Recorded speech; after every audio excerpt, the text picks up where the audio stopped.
Ani, EdebwedOgichidaa Kwaya Mississaugas of the credit. What I said was, my name is Valerie King. My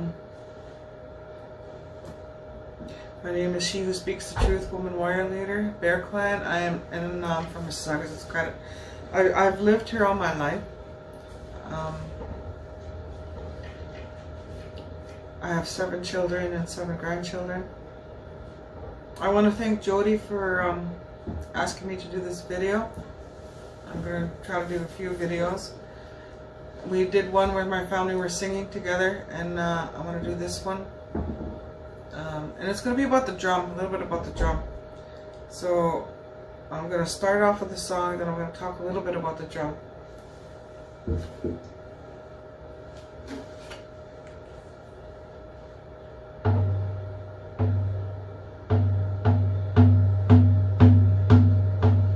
I should tell you what this song is about. So this song is about the Wildflower song, and it talks about taking back our innocence. That's what I use this song for. And it came to the residential school era, and the young ones would be hiding under the women's skirts or the grandma's skirts so that they wouldn't be taken. But when I sing this song, when it comes now, is when I'm working with people that are taking back their innocence. And I see them running amongst the wildflowers so freely.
So this drum,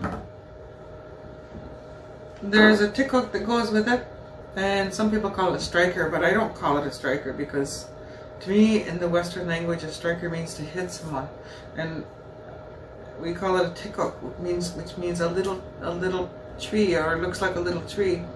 So what it is supposed to be is an extension of an arm to connect to the wagon, which is the drum, and the wagon was a gift that was given to the men from the women, and it was brought to the women to give the men to help them, because they forgot their instructions. They forgot their instructions of how to live, how to be as men. And they start warring with each other, and they just liked it so much, and hunting and warring and killing, that they just kept doing it. And the women and the children and the communities were scared. They would hide, and this young girl wanted it to stop. She just wanted it to stop, and everybody said, oh, you can't do anything, you're just a girl, you're just a kid, you can't do anything. So when she wanted to go upon the land, then they knew she was serious. So then they helped her. They helped her get ready to go upon the land and to seek her answer of how to help her community and help her village. So she went on land for 7 days, but no answer came. No food, no water, just praying, praying, and praying. And she stayed upon the land for another 7 days, so that was 14 days. And she started losing hope because nothing came. but she still had enough determination that she was going to stay 7 more days. So after 21 days, she stayed and prayed and continued to pray and pray and pray and pray, and nothing. But she wasn't going to give up. She still wasn't going to give up, so she stayed another 7 days. And on her 28th day, she was ready to come out of her fast. Then as she was coming out, all of a sudden she's seeing something in the sky descending, an object that was round descending to the earth. And she knew instinctively with her skirt to catch it so that it didn't touch the ground. So she put her skirt out to catch it. And when she did that, she's seen the grandfathers across from her, and they appeared and they gave her teachings on the songs. They gave her teachings about what those songs do and how they work and what they mean. And she went home to their village and she gifted them the wagon, and she told them what the songs did, how they were, what they meant, about the tikuk, and that it was supposed to be gifted to the men. And the Anishinaabe people that she returned to agreed to it because that message came from Spirit. That message, they never seen nothing like it before, and they agreed to it. And then she had to go to the Sioux people to talk to them about it. So a few people went with them to go speak to the Sioux people about it. So she went there, she took the drum, she took the teachings that she received in the songs, and she also talked about that the hide comes from a deer, and we know that deer shows us kindness. The biggest gift the deer gives us is kindness. When the men go hunting, they don't take the first deer when they put their tobacco down and they ask for an animal to come forward to give their life for their family, for sustenance and for clothing and things like that, for crafts. And the deer nation decide amongst who's going to give up their life, who's going to give up their life for the family, for the community. But they don't take that first deer that presents itself. They acknowledge that deer. They acknowledge it, and because that might be the last deer. So when the next deer appears, they don't take that one either. They still acknowledge that one, because that will be to show plentifulness if there's 2 families left. So then when the third deer presents itself, that's the deer that they take. That's the one that they take, and they take it home.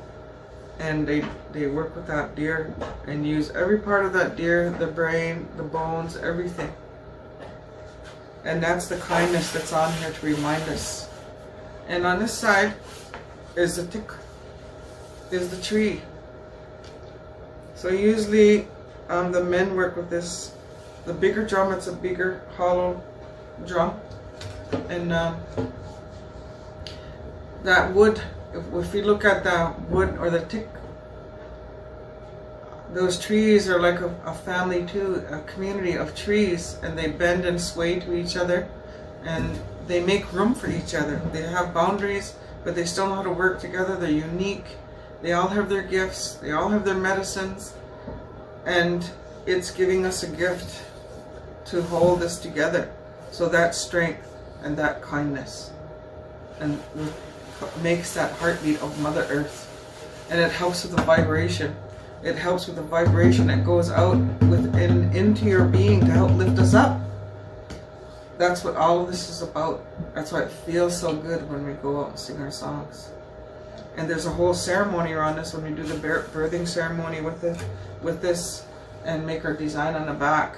These are little hand drums compared to the big hand drums, because what I've seen is that when colonization happened, a lot of the men start forgetting their instructions, and it wasn't helping the families. So the women start picking up the drums again. They have a right to go take a drum from a group of men it's their responsibility to do that if they feel like that drum is not being treated respectfully. And it can be done in a kind way and in a good way. I've seen it done in a kind and good way, and I have seen it being done in not a kind way. But this, these particular drums are starting to be mainly women utilizing it.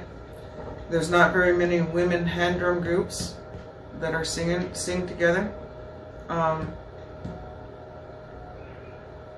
And it's starting to become the norm now because it was mainly just men. So that's all I'm going to say about the hand drum. I wish you good luck in all the teachings that you're doing.